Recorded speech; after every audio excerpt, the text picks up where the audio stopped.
So, hi again, everyone. So welcome to our third speaker series, From Idea to a Successful Startup. Today with Vera, Linda, and many more. And overall, we hope everybody is doing good. For everyone, of course, who is in Germany, hope everything is going well in the lockdown light, but as well for everyone else who joined us from global. We're hoping you're doing well. So at our third party of our speaker serial, we will focus on two new founder stories. So from a global one, it's circular, and a local one, a matrix tailored batteries. And yeah, to hear from them how they actually came from the idea to a successful own company. Yeah, but this is actually not enough. So we invited our three local platforms. So let us start, ASAP and Gründermotor from our area, Stuttgart and Baden-Württemberg, to tell you how they actually can support you on the way. And we have actually the first time three startups from the region who will pitch their solutions to you. So maybe for everybody who don't know me, my name is Hannah Baumgarten, and I will guide you through the next 60, 90 minutes, depends how many questions you actually have. And in my day-to-day job, I am the Senior Program Manager of the Open Innovation Platform Startup Autobahn, powered by Plug and Play.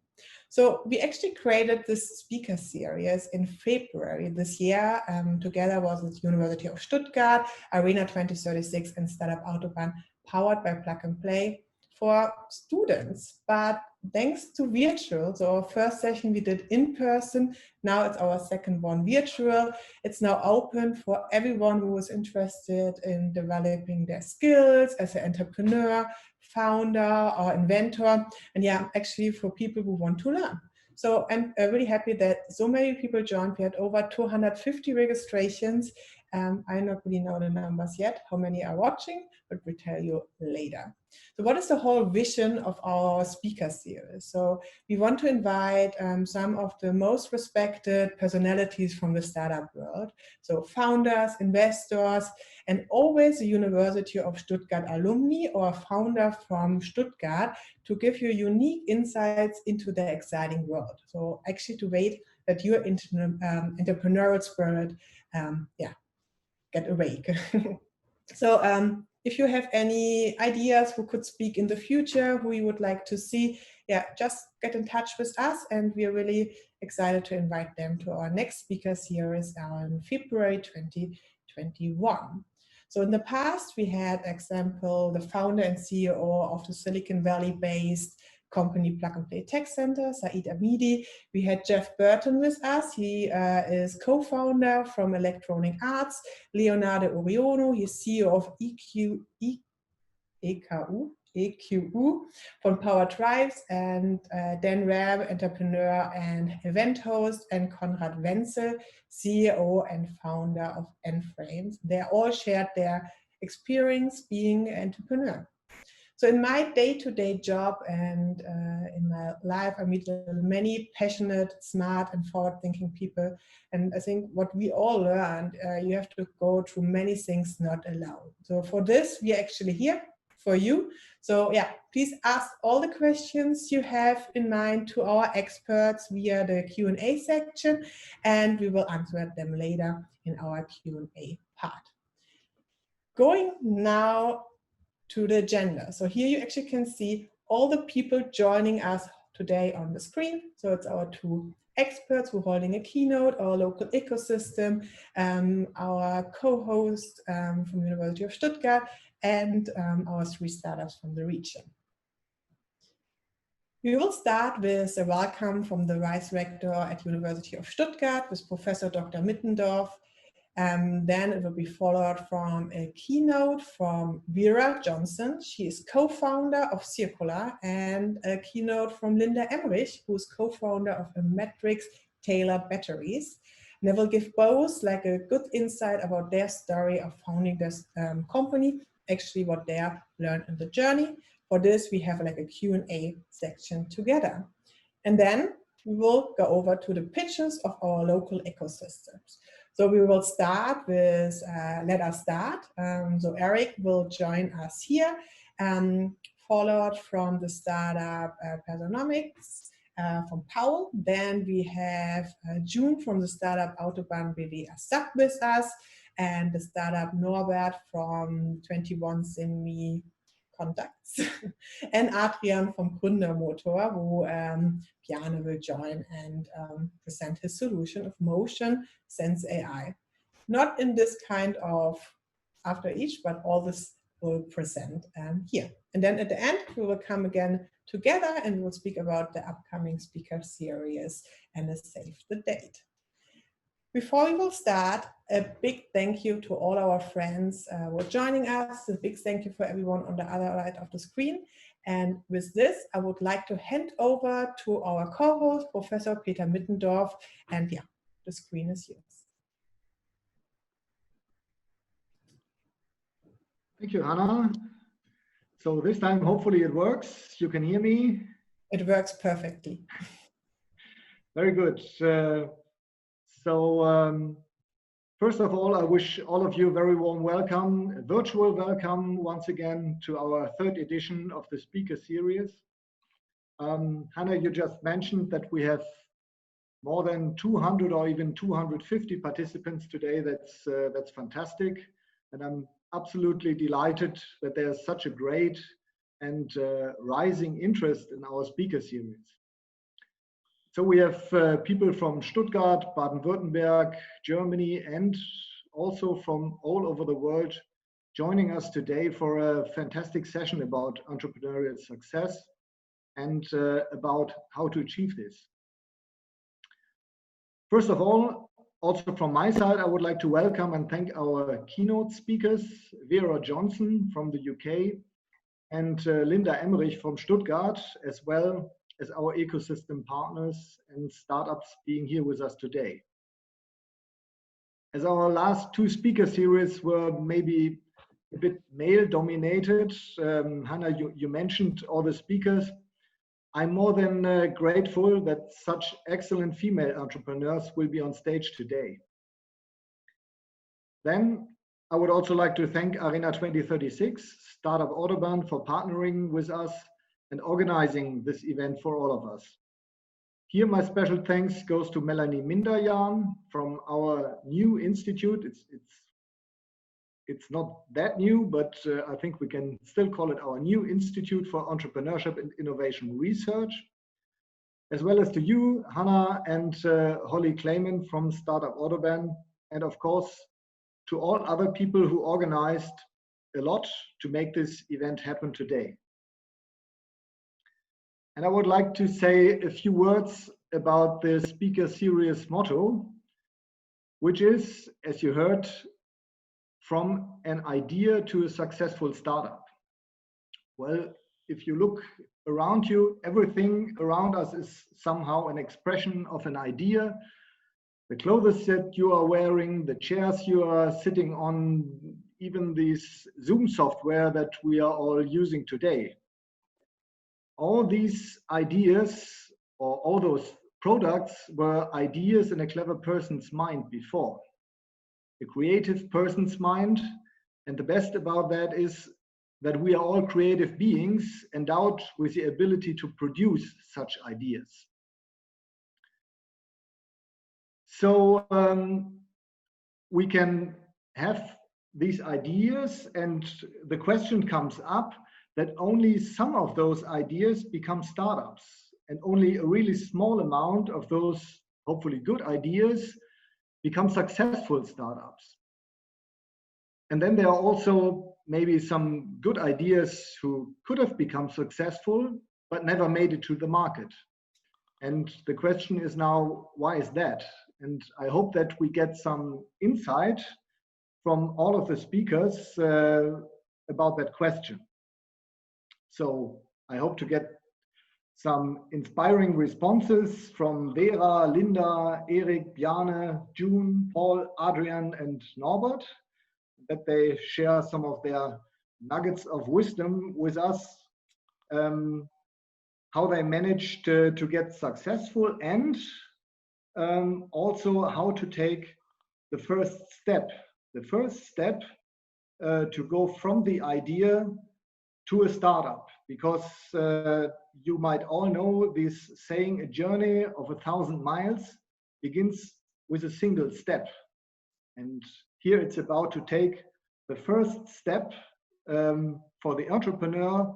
And this is also something where we hopefully get some answers and some inspiring ideas about it today. So, although unfortunately at the moment we are not able to welcome you in Stuttgart here in person, I hope that today's virtual edition of the speaker series will be a great pleasure for you, like it is for us to have you here. And I wish all of you inspiring 1.5 hours. I hope we have enough Q&A to fill these 1.5 hours. And I hope that you will be encouraged to use your imagination and to come up with your ideas. So please always feel free to get in touch with us about your ideas. We, that is the whole entrepreneurship team of the University of Stuttgart, and we are more than happy to discuss these ideas with you, to elaborate on and help you to leverage them. And with that, I would like to thank you and wish you a lot of fun in this session. Thank you. Peter, thank you so much for the welcoming words. Really happy that it works out this time, and hope we can inspire a lot of people to do the first step, the second one, and we have the right people here to start it as well, to support on the way. Thank you so much. Welcome. So coming from the welcome, going to our first keynote. And for this, we're really happy to have Vera with us today, Vera Johnson. So she's actually joining from England. And when we had our first call, she actually had said she will have like a film production today, but she made it to move it and is here with us today. So a few years ago, she was named as Businesswoman of the Year at the Asian Woman of Achievement Awards, and is today the co-founder of Circular. And this company enables organizations to track the provenance of raw materials used in their manufacturing and recycling supply chain. So I think it's a on-top topic right now. I'm really excited to hear how she founded this. But this is actually not her first step in her career. So she was working in different companies like in finance, TMT, and management consulting as a senior and executive in positions. But yeah, of course, I can talk a little bit more about her, but would much more better to hear the story from you, Vera, directly, and would say, just let's switch the place here on screen, and you're more than welcome to start now. Thank you, Vera, for joining us today. Great. Thank you, Hannah, for the kind introduction. And thank you, Peter, as well, for your inspiring words of wisdom, the first step of the mile-long journey. So let me give you some background. I always think it's important to understand where people come from and what's led to the vision for the idea becoming a business. So I started my career in public sector, working primarily in economic development, so building city centres, building infrastructure, roads, hospitals, schools, that sort of stuff. I then very quickly got picked up by a management consulting organisation where they taught me the basic consulting skills of helping companies achieve change, business planning, and really thinking about their financial forecasting. Then went on to a career at PA Consulting Group, where I became a senior partner and a specialist in IT infrastructure and IT strategy. And the link between the public sector work and the consulting work was that I could actually read a project plan in terms of development work. Therefore, I very quickly realized I could read a project development plan for building IT platforms and helping companies change. Whilst I was at PA, there was a set of projects which I led for the UK government, which was all around the gathering of requirements to build a common marketplace platform where different government departments could collaborate and work together to get better pricing from their common supplies that they all had. That led to a project which eventually turned into a corporate venture. So we span it out to PA Consulting Group and built an e-commerce business around it. So I was the partner in charge for that, became the CEO, and led the organisation until 2015 as a software service business, but it was always built for sale. So everything we architected, including the marketing, the people that we hired, how we promoted the relationships and the partnerships that we had, were all based on a future exit. We successfully sold that company in 2015, and I went into retirement on the back of that. Hence why Hannah's comment earlier about modelling and filming. I got into film work and modelling work as a way of just occupying my time. Whilst I was doing that, realised very quickly that I had a whole bunch of skills around business planning and how to raise finance. So I set up my own company, JCA, to help companies raise finance and help them with their business planning. And it was through that that Doug, my co-founder, and I started chatting about circular. And at that point, the idea was that out of all of our respective careers in consulting and in the business world, most organisations were outsourcing their supply chains to improve their efficiency. And we realised very quickly that old technologies could not solve the old school business problems. In that whole intervening 10-15 year period, new technologies were now able to solve old school enterprise business problems. So we started off with Circular and built a technology platform back in 2017 as a way of being able to help manufacturing companies and recycling companies track and trace the provenance of the raw material that they use in their supply chains. And we managed to get Volvo as our first client. So over the years, all that experience that we both had built up in terms of the consulting, the advisory, having run companies, is that we were able to engage at C-level and managed to persuade Volvo to be our pioneer client. And what we realized very quickly is that we had the language to convince them that they could use a pilot platform in a real life situation as a proof of concept. So they signed up in 2018 and converted from a pilot client into a fully paid client with an ongoing annual service contract in the middle of last year. And very, very quickly after that, we signed Daimler and all of their supply chain partners. So for both of them, we're tracking cobalt as it comes out of a mine in Africa, as it goes through a chemical refining process to become a cathode, to become a battery in an electric vehicle. So Volvo and Daimler can now categorically prove where the material from their batteries actually came from, the change of state as it becomes something else. Through that, we were then able to sign Total and BHP. So very quickly, having got our first client, we've been able to upscale the platform and really demonstrate its enterprise capabilities. We're now about 23 staff, and we probably have plans to recruit another 15 in Q1 of next year. And we managed to raise just over 3.5 million in funding in June of this year, which means that we're probably going to go for our next Series A funding round in Q1 of next year. So it's a massively complex and, I guess, incredibly honoured, fast journey we've been through. What we've learned, and what I've personally learned over the course of those various careers to where we are now as Circular, is that if you're passionate and you deeply care about what you do and how you do it, really shines through. Also being truthful to yourself and to others. So for example, with Volvo, we were very, very honest up front that it was a pilot platform and come on the journey with us. And they believed that we had the ability to deliver and therefore took the risk to join us because we were truthful with them. And also never apologise if you make a mistake. Own up to it and fix the issue and help them fix the issue as well. The other big lesson I think we've learned over especially the last 10 years, is that leadership is not about dictatorship. It's about creating followership. And by that, what I mean is that quite often as founder leaders, your natural tendency is to want to get into the detail and micromanage everybody to get the outcome and the vision that you want. But by setting a clearer direction, you can still achieve the same thing, but you do it in a very different way, which empowers people to take the journey with you as especially you start to grow the company. If I looked at myself and the journey that I've been through, I often think about, what would I tell myself, or what would I tell my younger version of me? I think the first and foremost is just really getting serious about learning.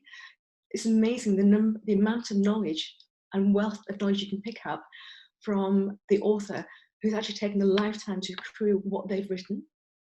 And that lifelong journey of learning continues no matter how old you are or where you are in the organisation. The second big lesson has been, because we've been burnt a few times and we carry the battle scars, is you have to choose your business partners really carefully. And don't just get into bed with the first partner that you think can do a good deal with you, because choosing a bad partner means that you'll always constantly be making mistakes and not delivering well. But if you choose a good partner, you can still do an average deal, but together you can make that deal successful. And there are so many examples that I can talk about in the Q&A. The other one would be really finding mentors that you believe in and look up to, and also be loyal to them. You know, really actively listen to what they're saying to you, learn as much as you can from them, and try and apply that in every sector of your world. And that doesn't apply just to business, because what you do in your personal life also affects the business that you're trying to do. And lastly, make marketing your number one priority, and keep making it your number one priority, even in times like COVID, for example. There are ways in which marketing can really still make a massive difference in terms of building your sales pipeline. So overall, what have I learned in terms of taking an idea to a fully scaled business? I think not taking no as an answer, and constantly getting up and trying again and trying again. It's a hard work, it's a long journey, but it can be incredibly rewarding if you absolutely are committed to the vision that you have. You can make it work. I guess that's all I have to say for the moment, and look forward to the Q&A. Thank you so much. I really liked your last sentence saying, be committed to your vision, and then this will work out. I already see there are 2 questions popping up, and I would like to let us wait for this and come together after Linda is sharing her experience, but it was really already amazing insights. And I would say in 5-10 minutes, we will see each other again for our Q&A session. Thank you, Vera. We got coming from England, Linda, maybe you're in Esslingen, right? So to our second story, our local story. So your company, Metrics Trailer Batteries, I think it's like individual battery systems you're creating. So everyone who wants to go in the area of e-mobility, air, water, streets, whatever, could work with you. Maybe tell us your story, TT1, you were in Stuttgart in the program, and really excited to hear more how this happened actually. Thank you. Yeah, I'll have some slides to share.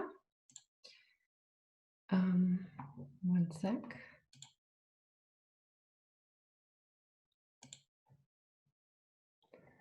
Okay, I hope everyone can see the slides. Yeah, my name is Linda.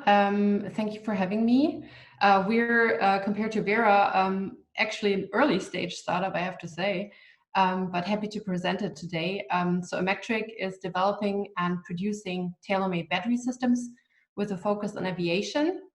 And yeah, a little bit about myself. I'm 33 years old. I studied international industrial management and marketing and communication. And I worked as a product manager at Karcher for 2.5 years. And after that, 3 years as a product and brand manager for the WMF group. Before I started together with my brother to do Electric.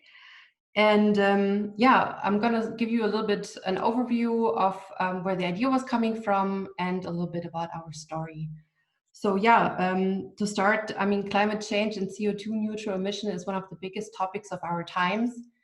And yeah, to reach the ambitious climate goals, all industries, so whether by air, water or land, has to find some sustainable solutions for our mobility. And yeah, because of the fast growing electromobility on the road, aviation will soon become the biggest driver of emissions when it comes back to normal growth level. And yeah, electric aviation is one possibility to make aviation more sustainable, not only lower emissions, but also lower maintenance and operational costs, and also lower noise. So, which leads me to the problem right now on the battery system market. My brother Mark, he was working on a electrification of a sailplane, a self-launching sailplane. And yeah, he was designing the system, and he was also searching for a suitable battery system. But there was no battery system which was flexible enough to fit the, as you can imagine, very narrow space in a sailplane. Second of all, the costs for an individual system was very high compared to the very low quantities that we have in such a niche. The problem was also that we couldn't find a battery system that was secure enough to pass also certification. So this is why the metric system comes in. The system consists of 3 benefits. Actually, we are modular on the cell level, which means that we have the highest packing density. We're filling challenging assembly spaces. As you can see on the picture, we're able to put 72% more cells in than with a party modular system, and we're able to do this tailor-made for the customer. Second of all, we're trying to help also, especially new players on the market with a low initial investment for prototypes in small series, as we have it very often in aviation at the beginning, especially in private aviation. And we were able to help others to do a rapid prototyping of battery systems. The last thing is the safety, which is probably the most important one in aviation, where we have a non-flammable matrix. We have single self-users and a solid battery management system to also reach the needs of the aviation market. To come to the team, we're a small team right now. We started, we're 2 engineers and me as an economist. Mark, the initiator and developer of the system, and Jonas just joined us in November to support us in the technical field. And to our journey, on the right side, you see the Technology Transfer Initiative in Stuttgart, in Nobelstraße 15, where we actually founded in December 2018 a transfer and founding company called TGU, which enabled us to make business under the roof of the TTI GmbH. What was actually quite well, because at the beginning, you just have to find out probably if the idea is sellable. And so we went out and we got some customer feedback, we got some letters of intent, we were working on the business plan, we were talking to suppliers, getting all the costs together, and prepared everything. And then we also got in contact with 2 institutes of the University of Stuttgart, the Institute of Photovoltaic, Professor Bürke, and the Institute of Energy Efficiency and Production, Professor Sauer, who said, okay, we really like the idea and the technology behind, we want to support you. And so we, together with the TTE, we wrote the application for the Exist scholarship, which is a scholarship of 12 months and covering the first salaries and also an investment of 30,000 euros. So we were happy to start with that. And then also we realized after a few months, wow, it's a very complex topic. Certification in aviation, you can imagine, is also not done in a few months, especially also with Corona. So we decided also to continue with a scholarship, the Young Innovator Program, which is also a great opportunity and covers the salaries of the next 12 months, so that we can prepare everything for the upcoming series. And what that means, we did during Exist, we did a lot of testing. We did the first prototypes. We worked also on our first contract, which was a tender which we won, equipping autonomous driving shuttles with battery systems, 240 kilowatt hours. And we also worked on solving problems, preparing everything for series production. A bottleneck at the beginning was that we didn't have a machine for cell contacting, so we had to think about how to finance it. Now we found a solution with the manufacturer to do a pay-per-use model, and so we were happy to have that, the possibility to produce that now in-house totally.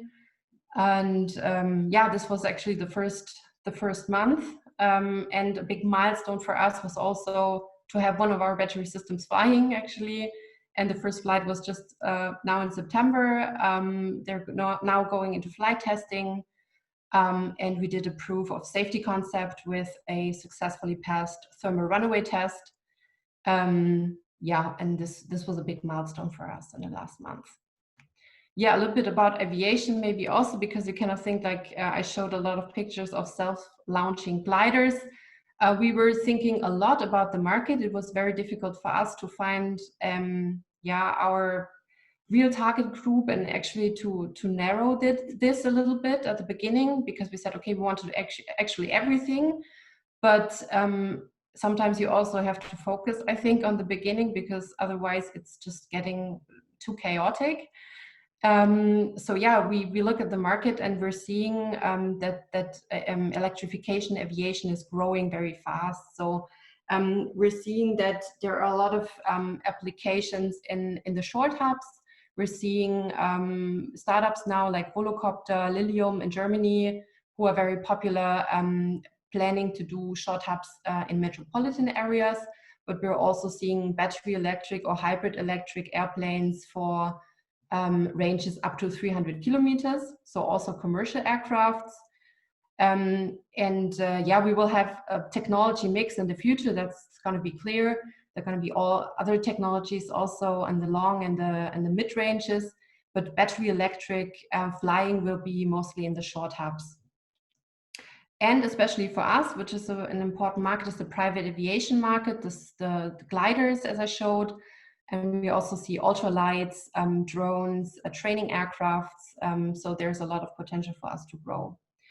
But also we want to be an enabler for others, like I showed you the autonomous driving shuttles, to help others also to find a very fast way into market with our tailored battery system. So addressable market we see is quite small with prototypes and small series. But we know that the lithium-ion market is huge, and there is a lot of potential for growth in the future, and also growing with that new field of aviation. Yeah, our vision with the metric is actually we just wanted to have, as I said, we wanted to be a problem solver in the electrification business. And to make tailor-made battery technology affordable also for the aviation industry, and to enable as much as possible projects inside of electric aviation. Yeah, thank you very much for your attention. And to make a little bit of marketing also, I would be happy if some students who are listening today, we're always happy to work with students' thesis or studies, or as a working student. If you're interested in working with us, please contact me. Perfect. So how can everybody contact you? Maybe in the chat we can put in your email address. Yeah, you'll see also my contact. Perfect.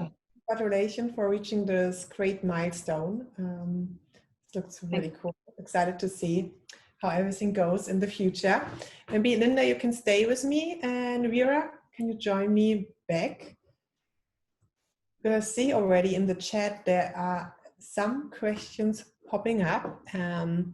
Only maybe real quick the slide. So now it's time to ask questions to Vera and Linda. I already have here some, but feel free to ask more. And maybe starting with the first one to both of you.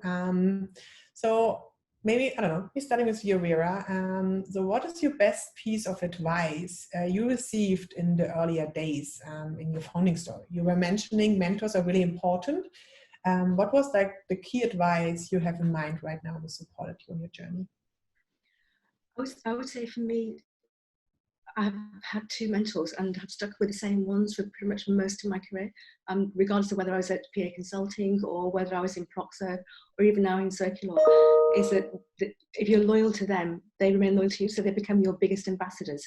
So from a mentorship point of view, their role as a mentor is one role of their aspect, but the second part of it is that they're actually out there talking about your company to their colleagues and to their peer group. And that's such an important thing that I didn't realize how powerful that was going to be, no matter which stage of career I was in. Sounds good. Thank you, Vera. I think I'm not sure if it's my connection was a little bit broken from your side, Vera. Like maybe you can repeat the last sentence you said. It was kind of broken. Apologies, this is better.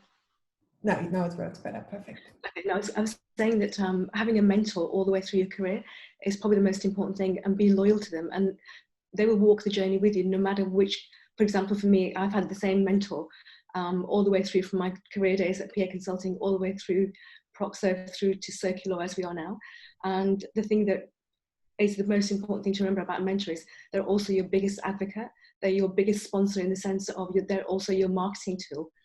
They're quite often out there talking about the company and what you're doing and the journey you're now on as part of their network and their peer group effectively. So the value that they add is not just as a mentor, it's everything else that they do around that. And therefore the contract that you have with them is that you also be loyal back to them. Perfect. And maybe before I go to you, Linda, I have a question just coming up to this. How do I find a mentor? Like, how is it, like, is the mentor find me? Do I have to go somewhere actively? How was it for you, Vera?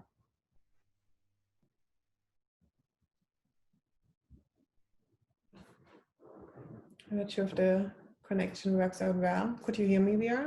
Yeah, quite often, if you think quite laterally about it, it might actually maybe through your friends and family that you might listen to. Yep. I'll go off video and then just see if this works. I'll go off video just in case this works better. Hopefully you can hear me better now. Wonderful. Perfect. Okay. Yeah, apologies. I'll try that one again. So the role of a mentor for me was probably the biggest lesson that I could have learned, in the sense that they're not just your mentor, they're also your biggest advocate and sponsor out in the external market. So they'll be talking about the company to their peer group, to their colleagues, to their clients. Therefore, the role of the mentor is not just that, it's everything else that goes with it. Therefore, if you're loyal to them, they remain loyal to you and they walk the journey with you. I've had the same mentor all the way from my days at PA Consulting Group, all the way through Proxo and now Circular. And he's constantly always talking about what I'm doing up to next, which means that it creates a huge amount of marketing collateral, as it were. Mm-hmm. And in terms of where to find good mentors and where to start looking, think outside the box. Your university colleagues, your university lecturers. For example, it might be through friends and family, or it might be somebody that you've really looked up to and admired, and reach out to them. But look for mentors that aren't like yourself. So mentors who are willing to challenge you, who may have a different skill set, may have a different set of experiences. Perhaps it might be a client that could be a mentor, or a potential client. This would be like the perfect relationship for long-term client relationship, of course. But this was already a really cool tip, and I hope this could support everyone. Maybe going to Linda, what would be advice you got like in the earlier days of course, you're early stage startup, but what supports you really to stay on track? Yeah, so I can absolutely agree on the network and the mentors. So with especially in Corona, we made the experience that with a good network and people making contacts and writing emails, etc., it's easier to get an entrance also somewhere. So this was actually very important. And then sometimes also be patient and just sometimes things take time, and at the beginning you're totally euphoric and think everything is going very faster than it will. And overcoming your fears, like you things you never did, and you have to learn from zero.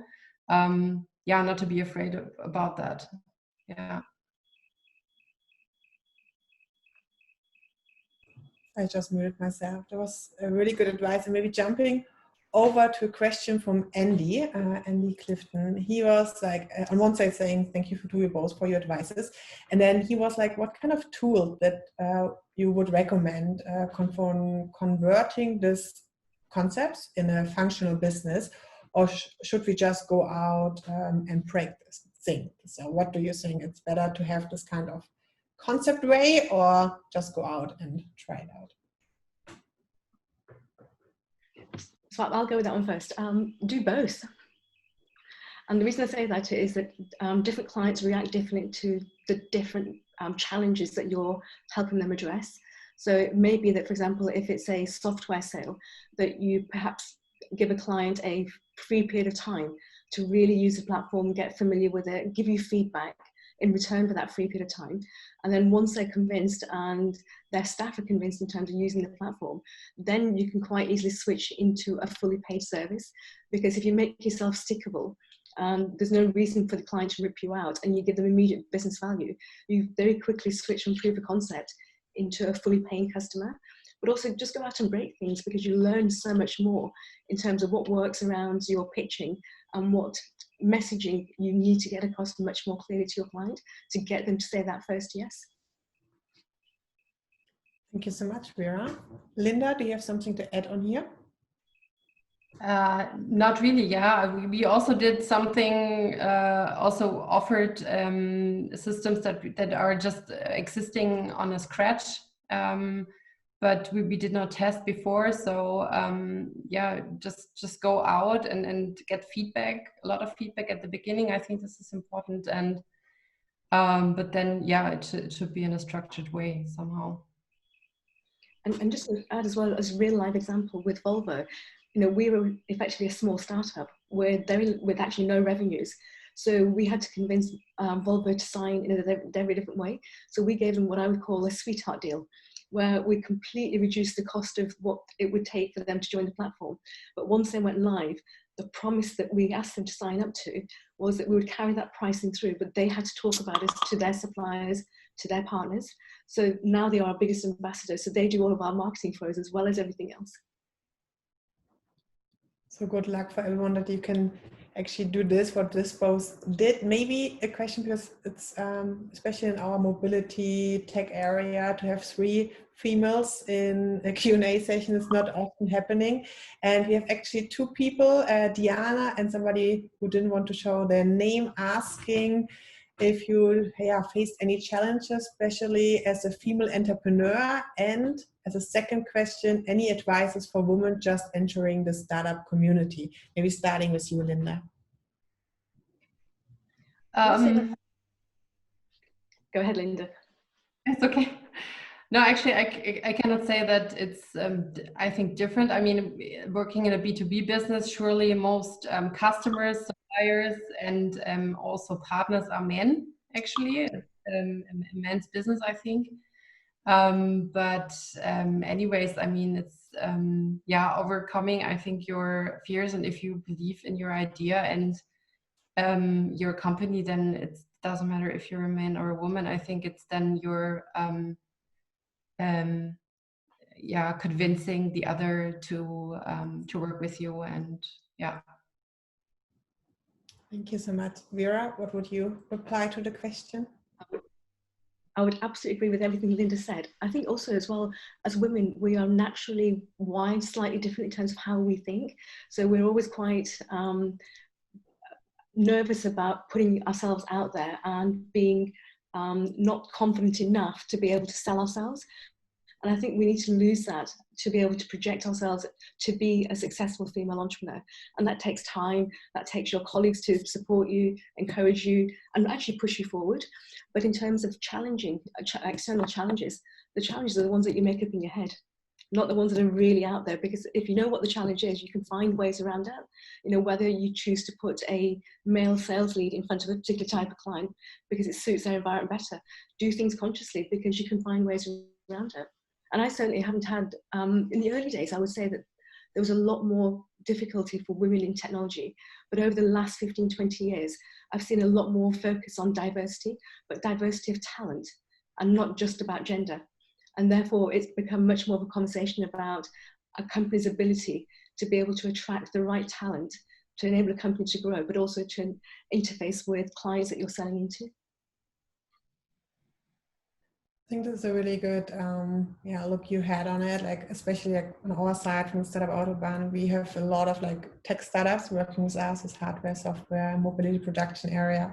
On my beginnings was more males. Now I see more female founders or co-founders, and I think it's always good to kind of change the view on it, that actually everyone can be the salesperson or the co-founder and so on. And then the other thing is like to do in your head. Maybe going from more advice of entrepreneurship to questions, I have two questions here regarding your company. Maybe starting, I have like two chats here to look for the questions, but a question coming up for you, Linda. Why do you use lithium-ion batteries for your company? What was the decision for this?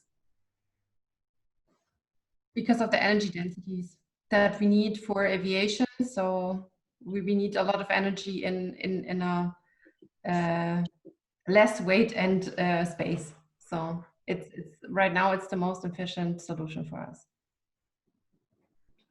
And then maybe we're using cells off the shelf, so we're hoping for new developments in the cell technology, but we're not developing the cells on ourselves. So we're kind of we rely on the suppliers here. And hopefully one supplier in the audience hear this and will get in touch with you afterwards. And then maybe Niels, he asked a question going to you, Vera, about, was it not difficult to convince the companies to track their supply chain as it might be a risk for their own image? Do you have any experience in this field? Sure. The biggest challenge always with enterprises is to convince them to open up their internal data so you actually see what's actually happening in their supply chain. What we were very lucky with is that the time frame of sustainability, green tech, and the need to manage conflict minerals carefully in terms of depleting the resources from the planet Earth has meant that we've been able to have quite intense and serious conversations across different parts of the organization, whether it's the sustainability team, whether it's the procurement division in terms of getting control of the supply chain. So once we started those conversations, it's become our clients' responsibility to tell their suppliers that they should join the platform in order to get the full chain of custody of material in that supply chain as it goes through the production or the recycling processes. And what it allows the supply chain to do is present themselves as best of breed because they're doing something good to get the green tick in the box, because they're doing responsible sourcing and responsible recycling, which means they can report to their stakeholders and shareholders that they're doing the right things as a business. What that's also meant as well is that there's been less of an issue about companies giving us data that effectively exposes where bad behavior is happening. So for example, if cobalt is being used from unlicensed mines, or if nickel is being produced from areas of war-torn conflict, it's actually giving them the power to make the right decisions. So from that perspective, we're less of the judge and the arbiter. We're just the enabler of helping them provide that transparency. I think it's a really good movement that companies are doing this out of respect, but at the end, it's good for their business as well. Absolutely. And also what we're finding as well, and I'm sure Linda's finding the same experience, is that once you start a conversation about a particular type of material, in our case, we started with the conflict minerals, we're now talking about the traceability of palm oil, of cotton, of cocoa beans, because the same issue applies in those supply chains. It's just a different product that we're tracking. Perfect. So maybe afterwards, Linda, Vera, you can actually chat as well to each other. I have additional question to you, Linda, about the cells of the battery. So is there a reason why you don't post cells and they are even more flexible in size and dimension? Yeah, I mean, we evaluated a lot of cell formats before, but we think that the overhead for security or for safety of the round cells is the best is the best solution for us. So it comes together with the safety and with the overhead of the packaging. Yeah. So, but yeah, in the future, we're not saying that we won't do any other cell format, but right now we are focusing on the cylindrical cells. Yeah. And you were saying it in your presentation. At first, it's good to focus on one thing and not to go too wide in customers and products, and then step by step going forward with this. because we only have 8 more minutes and more questions are popping in. So feel free, still ask your questions. Vera and Linda will stay with us a little bit longer and they will reply on the questions in the chat directly. As well, maybe Vera, you can, however, maybe share your contact details, LinkedIn, if people have questions afterwards. Linda already posted her email address in the chat. Maybe we do it at the end again because we have 20 questions already in. But maybe having 2 more questions, just probably going through. So for you, Linda, because especially for maybe local startups, really interesting. Do you have some plans to separate ways from TT GmbH and start independently? What would be your next steps and what can you advise here? Yeah, absolutely. So we are happy to be right now in the TTE because, as I said, we're in an early stage, and they're supporting us here also with accounting and stuff,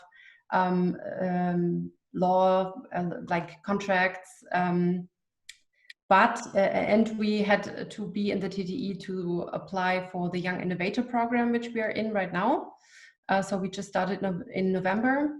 But the plans are that we are founding a GmbH next year to be independent then. Thank you. Perfect. Okay. 2 more questions because there's a question came in 3 times from 3 different people. Actually, maybe starting with you, Vera, and then for you, Linda, the same question. So on the beginning, how were your first steps into the market? How you found your first client? So for you, Vera, Volvo, and Linda, it's the first one. So maybe Vera. So how did you find them? With Volvo, we were introduced to them through a partner. So if you remember on my part of the call earlier, I talked about finding good partners. So we found a company called Kumi Consulting, who is specialists in the supply chain transparency movement. We're doing a lot of work with organizations, helping them understand how to improve their supply chain. So they approached us because they were looking for tools. So we agreed a partnership deal with them where they would introduce us to their clients as a way of them embedding a technology-based solution to help digitize the transparency of the supply chain. So they brokered a series of conversations for us. And that made all the difference because we were treated as a trusted party because the organization, Volvo, had already worked with Kumi Consulting before. So it made our entry point very, very smooth, much more smoother than it would have been had it been just a direct contact. What then Volvo did as well, they did their due diligence on myself and Doug as the 2 co-founders and realized our backstory in terms of our experience, our work in terms of supply chain management and all the consulting. So the 2 things came together. So always think about when you're approaching that first client, what are the 2 things that you're going to use as your kit bag in terms of your experience, capability, why the business idea, and make the conversation so specific to that client in terms of how you're going to solve their business problem and help them sleep better at night. Thank you so much. So it seems like having the first logo of customer on your slide is really supporting to build up the new customers afterwards. Maybe Linda, what would you be advised for like getting the first client or the first logo on the slide? Yeah, so we were actually, so my brother was very good connected in the sailplane area. So it was just, there are not many suppliers, just so we asked them all if they're interested in electrifying their airplanes. But the next step was quite harder for us. I mean, aviation is big, and so it was at the beginning we were writing just to all kinds of companies doing something with electric aviation. And yeah, we're just making direct sales, and especially we wanted to use fairs. At the beginning we used fairs a lot, and now with Corona it was not so easy. But then we also had a good network who connected us with people, and I think this is very important. Perfect. Thank you both so much. Let's come to our final question. So if you would both start a new business tomorrow, what your 3 things you would spend money first on? Maybe starting with you, Linda. Money. Yeah, we spent our first money we got from the scholarship actually for the product. We made a prototype. We built it. We bought all the tools to be ready to develop. I mean, yeah, whatever you need to start software, for example, SolidWorks, whatever. So this is the basics you need to move on. What would it be for you, Vera, if you would start a new business tomorrow? It would be two things rather than three, because one of them is probably the same as the other. Absolutely product development. So building your first prototype, getting it as good as you possibly can get. Doesn't need to be perfect, but good enough that you can demonstrate it to potential clients. And the second one is effectively two parts: building the sales pipeline of people that you can actually go and take that product to. So it's a mixture between sales and marketing effort, and actually building the capability of the people so that they can actually have that intelligent conversation with a client or a potential client. Perfect. Thank you so much. I think it's not only me saying that was really helpful. There are actually the half of the questions are not questions. There are like comments saying was really good insights from you both. Thank you so much. I hope you're staying a little bit longer until the end. We would like to do a group picture with everyone's camera on. But it was really cool insight, and thanks that you both took time on this Thursday evening. You're welcome. Coming from our, the founder stories to how actually, our local system can support you founding your story. We have, what I was saying already, 3 of our local ecosystems invited. So in the last year, there was a lot of things happening in Stuttgart, a lot of activities were popping up, came closer together to actually support startups from the idea to be a startup, but as well to scale up. More and more investments have happened here in Stuttgart. It's really cool to see, and I'm proud to be part of this ecosystem. And we invited 3 of them today. And you guys know each other, so I don't need to jump in between moderation. And I would say, take the future into your own hands and force your entrepreneurial spirit. Actually, Eric, this is standing on Let Us Start's website. And with this, I would like to hand over to you to start our ecosystem and startup pitches. Thanks. So I want to share my slides quickly, one second. And thank you very much. Such an honor to talk at the same stage as Jeff, Burton, Said, or Vera and Linda. So I'm still super excited.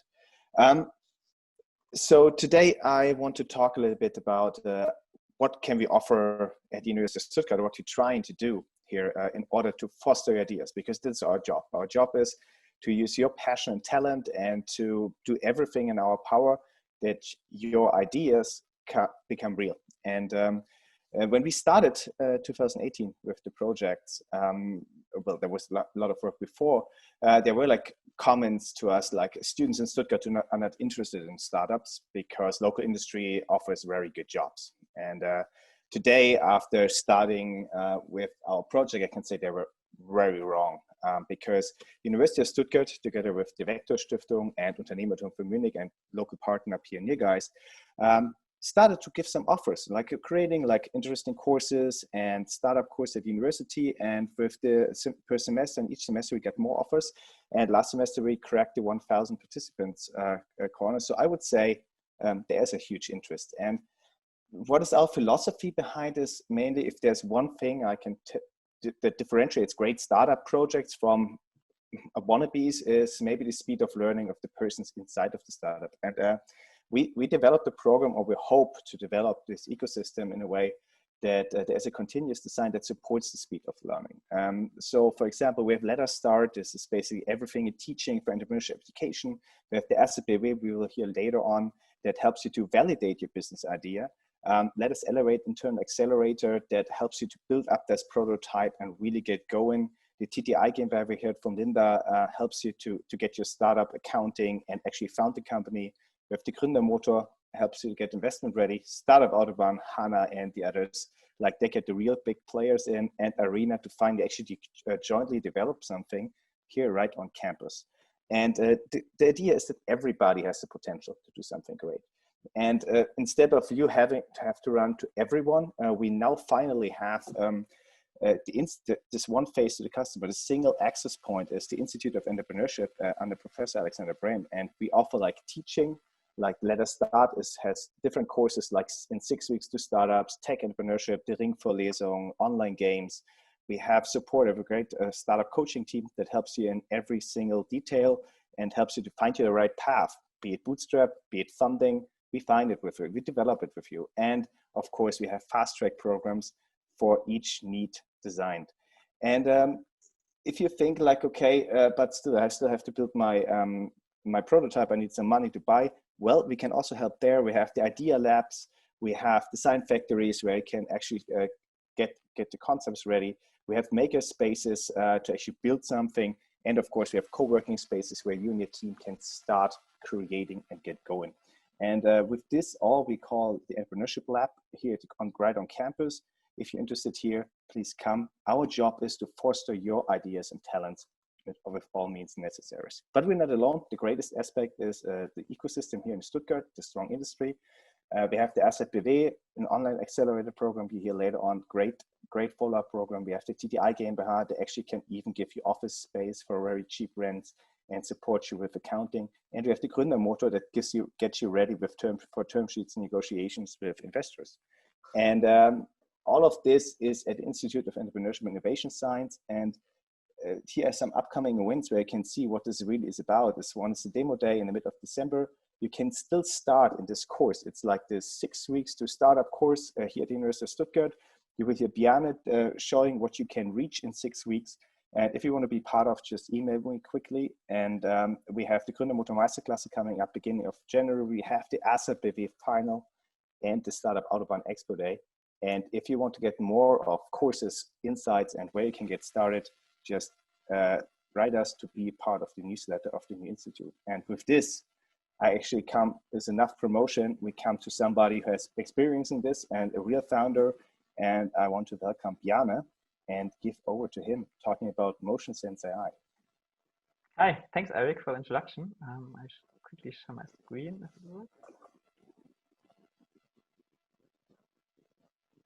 Okay, I hope you can also see my screen. Okay, I will start with our pitch that we developed basically in the time of the Let Us Start program last semester. And yeah, imagine it is a warm summer day. You're one with your road bike and riding over the vineyard of Stuttgart, but suddenly your knee starts to hurt. Our mission is to give pain no chance. We found out that joint issues are mainly caused by a wrong motion range of your body joints. We are autonomous riding professionals with experience in state-of-the-art algorithms. Who of you have thought about buying a new bike this year? The bike market is currently skyrocketing with sales up to 75% in April, and this year about 6 million new road bikes will be sold. The problem is that about 30% of newly sold road bikes will cause knee pain and therefore result in a bad customer experience. We solve this problem with the smart device of the users and combining with state-of-the-art computer vision algorithms. Our cross-platform deep learning algorithm analyzes the video, the exact movement of the body joints is extracted, and biomechanical measures are derived. Based on this data, we can point out potential problems and give recommendations for adjustments. The algorithm is fully running and will now be implemented to release soon. You can also watch a demo on our website. We release our cross-platform app for hobby cyclists in January to get a first user feedback as early as possible. In March, we plan to establish partnerships with online bike dealers in order to increase their customer experience. And in June, we plan to also release a professional version of our software as a subscription to targeting local bike stores. In September, we will be present with our product portfolio at the world's largest bicycle fair, at the Eurobike in Friedrichshafen. But how did all of this happen? We needed 3 non-technical ECTS for our Master of Science degree and decided for the Let Us Start course with the goal to learn something actually important for our future life. However, we found a good problem to solve and won the final pitch with our idea. Afterwards, we participated in the academic seed accelerator program to improve our idea and the business validation, and also directly entered the final. Currently, we are participating in the Sandbox accelerator program to validate our idea even further. We are Motion Sense AI, and weaving emotion analysis by artificial intelligence to the masses. Thanks for attention. If you have any question, write us a mail or visit our website. Now, June will give you a more detailed introduction to the Academic Seed Accelerator program. Thanks. Thank you, Björn, for the introduction, and also thank you to the super inspirational speeches, Linda and Vera. I'm gonna share my screen now.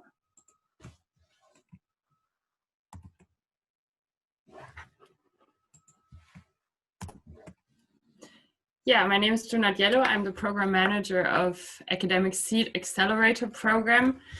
It says already in the name kind of what it is. I'm happy to introduce to you today what we are doing and how we try to also support you in developing your ideas to actual functioning business models.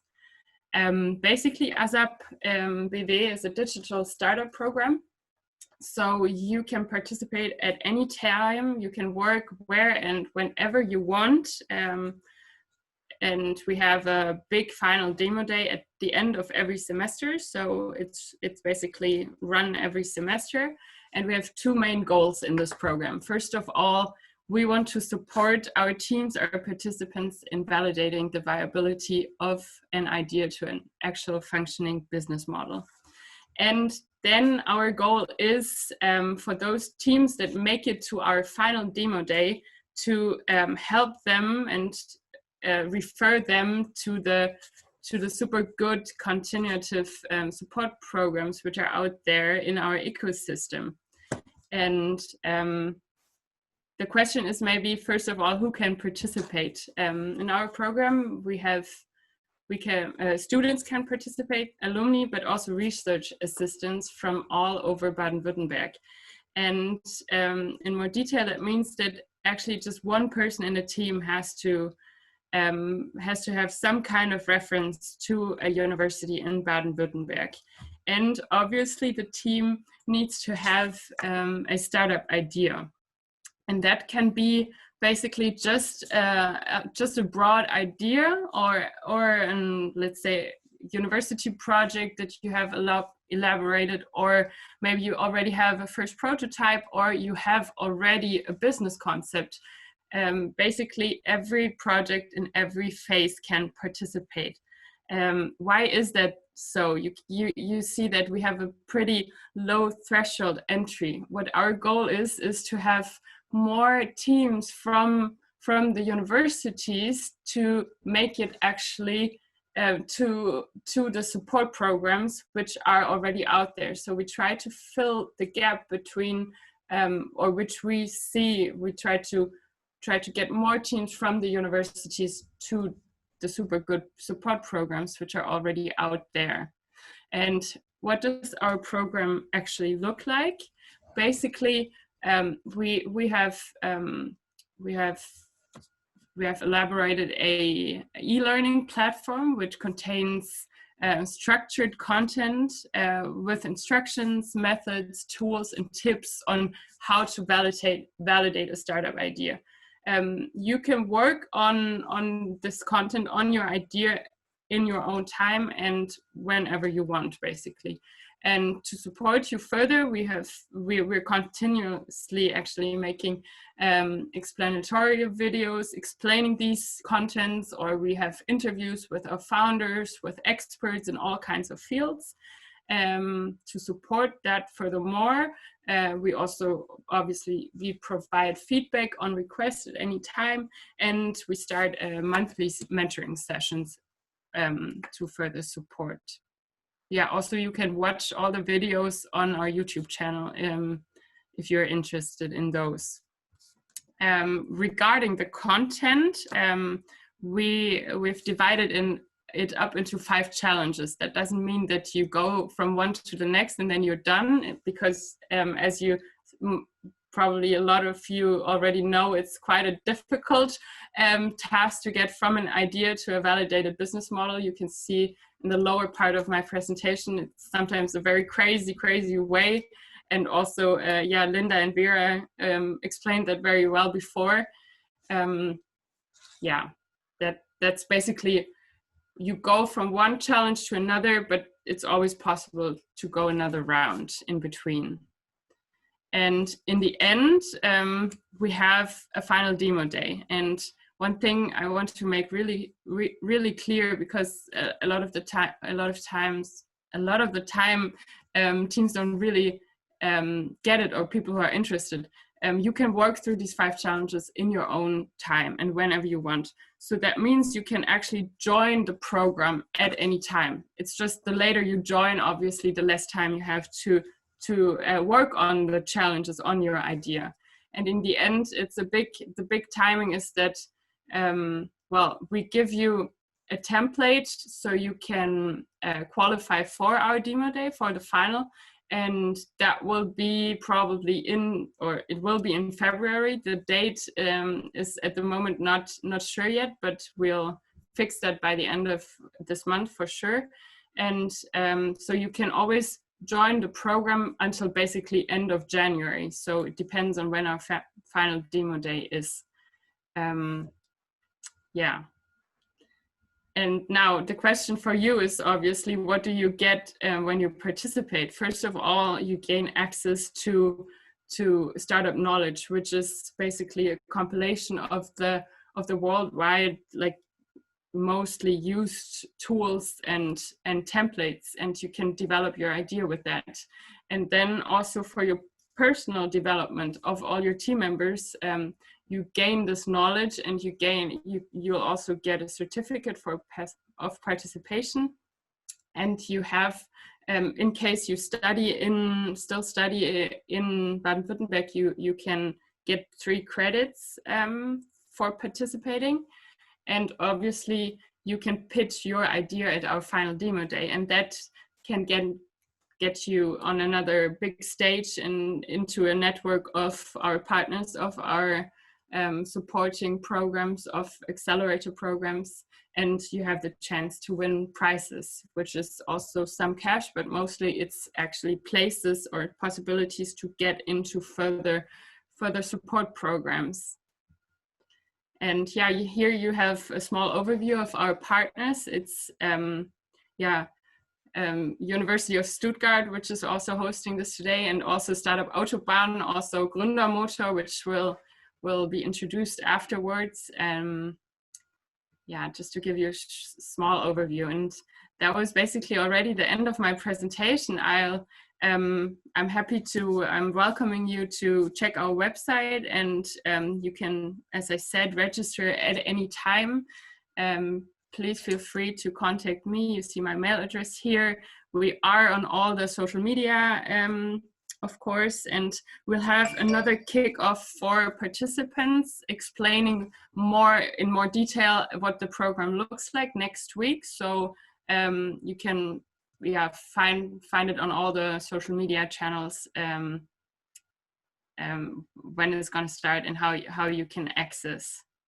And yeah, I said already that that's the end of my presentation. I'm very, very happy to welcome our Paul, who is a co-founder of Persönlichkeiten, and Persönlichkeiten was in our program last semester, and they actually won 2 prizes. One of them was the audience darling, so they were voted by our audience, and the other one was they won the prize for the most innovative startup. And with that, they also got a little cash, but mostly they got an invitation to join the launch day of Meisterklasse, of Gründermotor Meisterklasse, and that's where they got in now. And so I'm very happy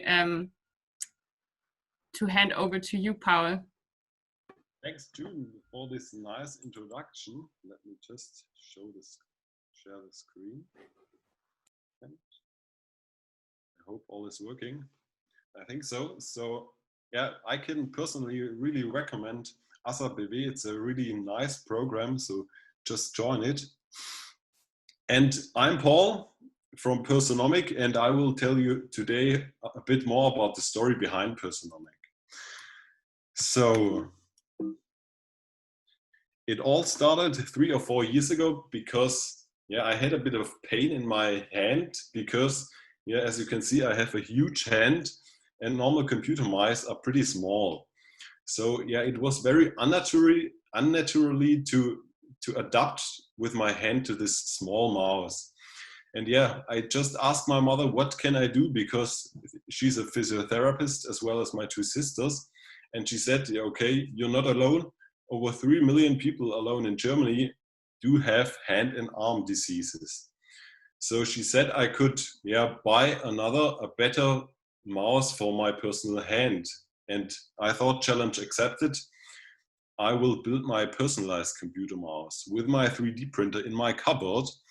But yeah, I thought, okay, if I will found a startup, let's put the 3D printer in the garage, that I can say my startup has found it out of the garage. So now the 3D printer is in my garage, and yeah, the first try to create personalized computer mouses was with clay. So I formed my hand over the clay and over the computer mouse, scanned it with my 3D scanner, and printed it out. And it was extremely comfortable. And I told a couple of friends, and some of them had also pain, and they said, yeah, I want to try one. So I made them also one. And yeah, after a couple of months, they said, yeah, my pain, or yeah, 3 friends said, the pain is gone. And this really motivated me to make more out of this. So one day I had the idea that why don't every customer is able to scan his hand with his mobile, and we from Personomic are able to later on to create the personalized computer mouse automatically in the CAD system. So I came with this idea to my professor, and yeah, he really liked the idea because he's the professor of the ESW, and the ESW is part of the Leistungszentren mass personalization. So this fits really well to this topic. And yeah, he said to me that I can write my master thesis about this. So I really recommend go to the prof and ask about thesis of your topic. And the cool thing of this process is that we are able to create a huge variety of products. For example, grips for bicycles, fitness devices, or knives, and of course, computer mice. So, and during my master thesis, I knew that I cannot do it alone, and I don't want to do it alone because I have a lack of knowledge in things of finance, marketing, and IT. So I was really lucky that I could found these 2 talents, Chris and Andy, and together we took part in a couple of courses of university, used the amazing coaching from them, took part, like June said, in Startup BW, and now we're even at the Meisterklasse Gründermotor. I think that's probably one of the best accelerators in Baden-Württemberg. And now the founder of Gründermotor will say more about that. Adrian, Thomas, it's yours. The stage is yours.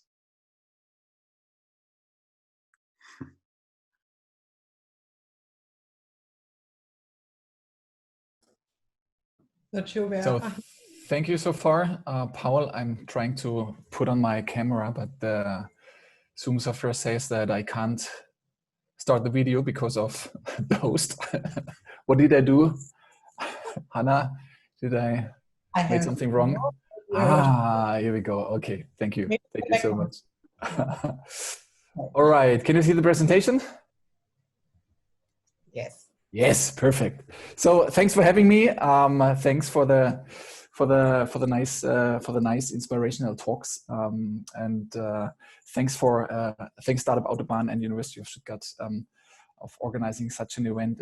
I think it's super important to have that topic again and again, because we need more and more founders and more startups, especially in times of economic transformation and etc. So I'm really happy to be part of this. My name is Adrian. I'm one of the founders of Persönlichkeiten. We are a Stuttgart-based company builder, venture builder, and startup hub. And we have launched the Gründermotor initiative together with the government of Baden-Württemberg, as well as the University of Stuttgart and Vector Informatik about 2 years ago. And so what is Gründermotor actually? Gründermotor, actually we describe ourselves as a decentralized innovation network for Baden-Württemberg, connecting different worlds.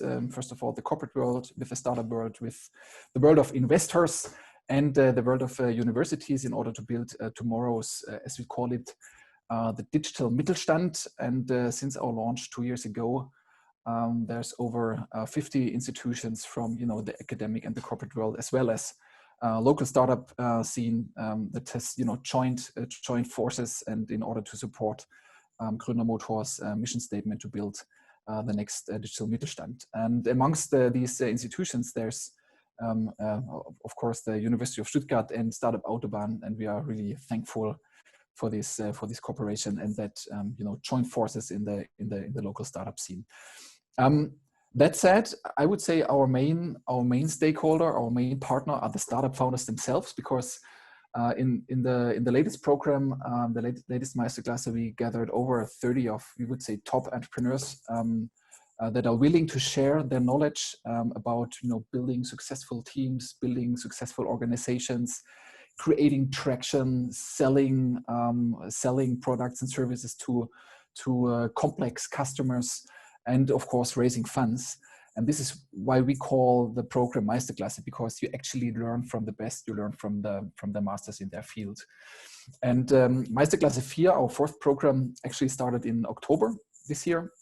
And we will celebrate our demo day on January 28th. So if you haven't, so please save the dates. There will invitations going out soon. Until then, until the end of January, our teams run through a really intensive program that provides them with, the relevant knowledge, with network, with, of course, all the skills you need for being investment ready, and also having the skills to successfully raise their first funds and successfully negotiate the first term sheet. Which is not that easy if you do it the first time, and we would like to enable more and more teams out of Baden-Württemberg, out of the local scene, to be able to successfully, join the venture capital scene and raise the first term sheet. In addition to that, we also provide a fast track to our corporate partner network, enabling our startup partners to really get to know the right persons in our corporate partnerships, and in order to start joint projects, POCs with real customers in a very, very early phase, which we think is very important for especially tech startups. The current batch consists of 12, I would say, crazy teams from all over Baden-Württemberg.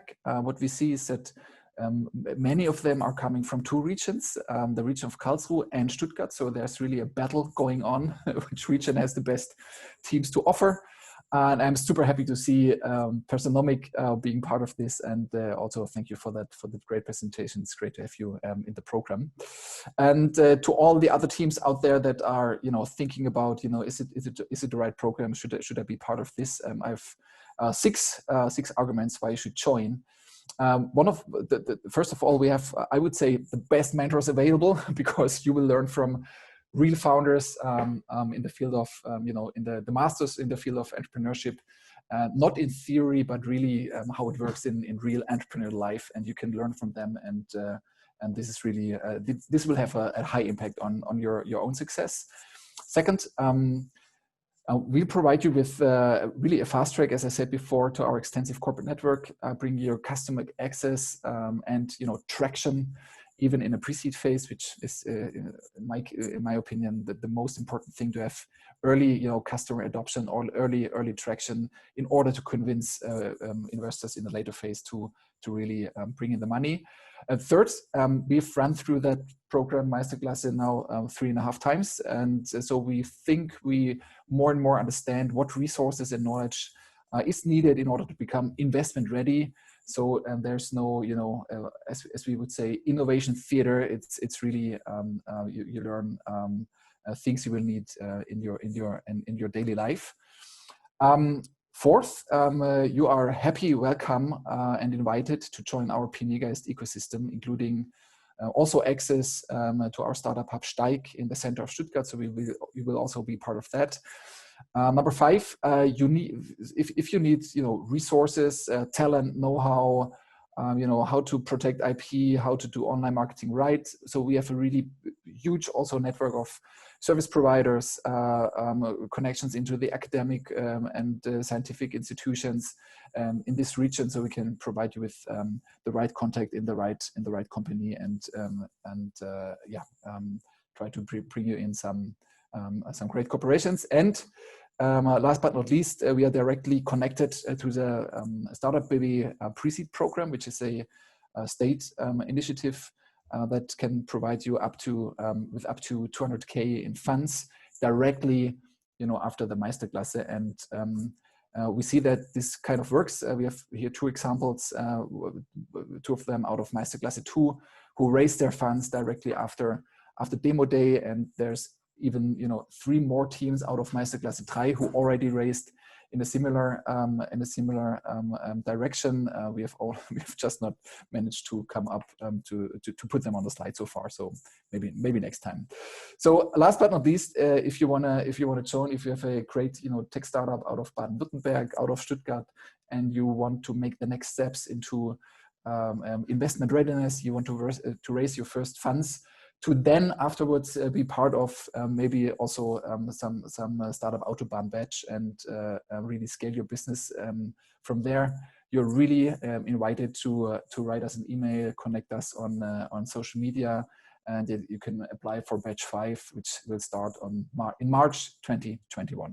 Thanks. And now I'll hand over to one of the guys who was part of Meisterklasse 3. Norbert, it's up to you. Hi, Adrian. Thank you for the introduction. It's also nice to see you again. Maybe one additional benefit for the Meisterklasse program, it was just a good time that we had. So I will start to share the screen. Okay. So thanks for having me. And I just want to start with the last talk. And I want to start here with this film. Because did you ever recognize that in Star Wars, all the lightsabers are red, blue, or yellow, or green, but there are never yellow lightsabers. So this is not science fiction, because also in the real world, yellow lasers are kind of rare because they are much harder to fabricate than other lasers. However, these lasers are needed in biomedicine for the optical analysis of biological tissue. Here, several lasers are used to excite fluorescent molecules, which stick to certain parts of the cell to make them light up. This is how you create these nice pictures. By adding a yellow laser, you can get even more information out of the cell.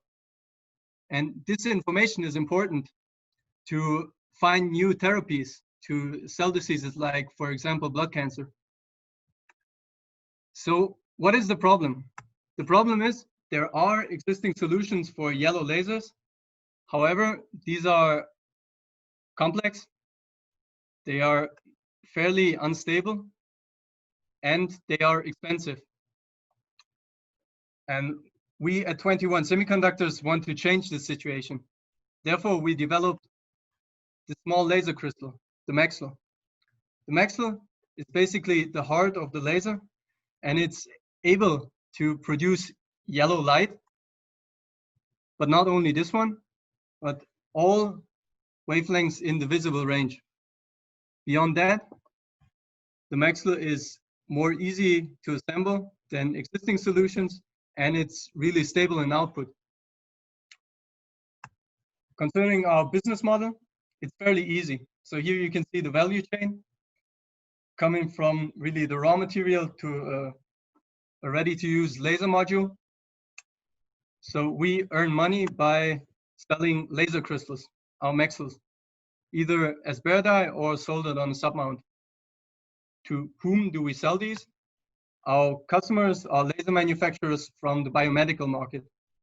So basically, we cover these steps in the value chain, and therefore we use the equipment of the University of Stuttgart on a rental basis, and we work closely together with specialized partners. By we, I mean our great team here at 21 Semiconductors. So Roman and I, we started this company in the early 2019. The both of us, we have together 15 years of experience in the field of lasers. Roman is actually one of the co-inventors of the Maxo. So he's our Grandmaster Yoda of this technology. Therefore, my responsibility has been shifted more to the business side, to the dark side. And at the beginning of this year, we had the possibility to expand our team. So we employed 2 other people, namely Michael and Kevin. What have we done so far? What are our plans for the future? So the whole idea of starting the company came up shortly after the invention of the Maxo. In 2018, we applied for the Exist Startup Grant, which was extremely helpful. So I would recommend this to anyone who is planning to start a company. Then in 2019, we actually founded 21 Semiconductors. And this year, we were also part of the Gründermotor Meisterklasse, which gave us a real boost towards investment readiness. What do we plan for the future? In the next year, we're going to build a product portfolio of Maxo crystals and the necessary quality assurance. Our vision can be best explained with a picture. Thank you. I'm a really big fan of that you're on the dark side right now. That's a really nice metaphor you used. Thank you so much for your presentation, but actually for all the presentations. Welcome. And yeah, I actually only can repeat what I said beforehand. It's really cool to see what is all happening in this area, and really proud to be part of the ecosystem as well. Like all the startups, I saw you last time at your demo days, and it's really cool to see the development. And if you're interested to learn more about the startups, Melanie just posted, I think the chat is on the side, the links to the websites of each startup in the chat. So you're more than welcome to follow up. I just will share real quick my screen that you actually can see again everyone who joined us today. So I want to say thank you to every one of them, like on the screen: Vera, Linda, Eric, Adrian, June, Paul, Norbert, Piane, and Peter Mittendorf. And thanks to the team as well on the other side of the screen, so the people you actually didn't see. So Holly and Diana running the show in the background, Melanie coordinating all of us, and of course, thank you to all of you on the other side of the screen for your interest in the startup world, that you want to get your idea to real, and hopefully make this world to a better place. If I still have your attention, I would like to invite you to our next speaker series in February. So again, if you have any questions regarding founding your own company, need your help on your way, would be interested to listen to some specific topics, or you just want to say hi, please feel free to get in touch with me, and really happy to meet, and we're really all happy to meet and support you. Again, my name is Hannah. It was really amazing to host you, and I would like everyone who's still here with me in the call. Vera actually had to leave, but she's saying hi. Maybe you can turn on your camera for our final picture, alias screenshot. And for everyone else, we wish you a wonderful evening or morning, afternoon, depends where you are in this time zone. And bye, and see you soon. Your Arena 2036, University of Stuttgart, and Startup Autobahn powered by Plug and Play team. And I'm stopping to share my screen, and then hopefully, nice, June. I'm a big fan of this dog still. We just can say bye all together, and we'll do one picture. Bye. Thanks for joining. Thank you, everyone. Thanks, Hannah. Ciao.